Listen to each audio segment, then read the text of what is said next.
Welcome back to Newswatch 12 this morning. Turning now to Stormwatch 12 meteorologist Josh Culberth with a look at a very nice day ahead and then a big shift that we're seeing pretty quickly thereafter. Yeah, absolutely. We're going to get some weather whiplash over the next 24 to 48 hours.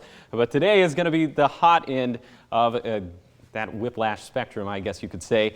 And then things will shift pretty rapidly as we head into tomorrow. Right now we're sitting right at freezing in Chiloquin, and that's much warmer compared to the temperatures we were seeing yesterday morning as we were in the teens, even single digits over on the east side. Yesterday morning, Christmas Valley was at 8 degrees. This morning at a balmy 24 degrees. So there you go, at 32 degrees in Klamath Falls, above freezing in the Shasta Valley, and we are sitting right around 40 degrees in the west side valleys of Jackson and Josephine counties, and then 50 degrees for Brookings.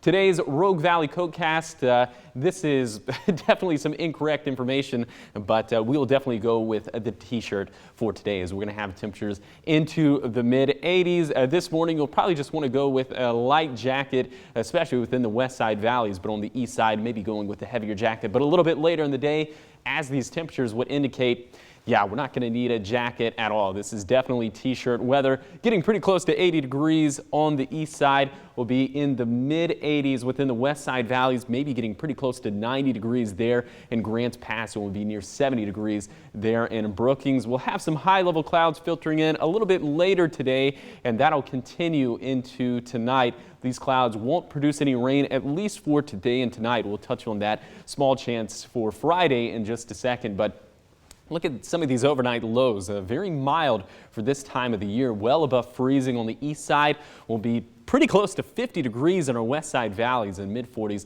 there along the coast. So speaking of that storm system for Friday, let's touch on some of those rain chances. This is 1 a.m. as we're heading into the wee hours of the morning of Friday, and you can see just a very small chance for rain there along the coast, and some of that will start to work its way inland a little bit, and some of those showers could linger into Curry County. Maybe we could get a sprinkle or two up towards Douglas County into some of the Cascade Ridgeline, but that's really all she wrote. It's going to be a fairly dry, albeit much cooler and very blustery day as we get into Friday, especially blustery on the east side. But just notice the drop off in temperatures. Today we're going to be near 80 degrees in Klamath Falls.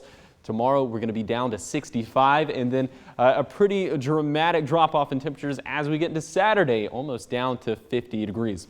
Here's your weekend forecast for the Oregon coast. Sunny skies, much cooler on Saturday, and then we do have a very small chance for some showers in the evening on Sunday, but that chance will rapidly increase as we get into Monday, and it looks like we're going to start to get into a bit of a wetter and a bit of a cooler pattern. So here's your 7-day forecast along the coast. Just that slight chance for showers on Friday, and then rain chances really going up as we head into the later portions of the day on Sunday, then into Monday. For Northern California, it's looking like snow is becoming more and more likely Monday into Tuesday, as snow levels are going to be right around 1,000 to 3,000 feet. So we could definitely see some snow in the Shasta Valley. We could also see some snow in the Klamath Basin. But what I'm really concerned about for the basin on Monday are those winds. I think we're likely going to see a high wind warning, or at least a high wind watch issued for some of the higher exposed terrain of Klamath and Lake counties. For the mountains, it looks like we'll have snow for several days in a row, Sunday through Wednesday. It's a little bit too early to tell anything definitive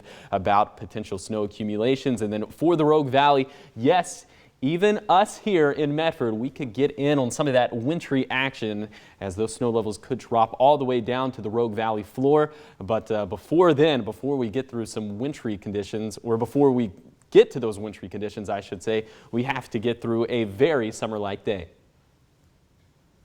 We'll definitely want to make the most out of that summer-like day that we're seeing today. And then heading into this weekend, right now you have storm chances moving in Monday. Are we going to see any travel impacts for the weekend for other parts of our region?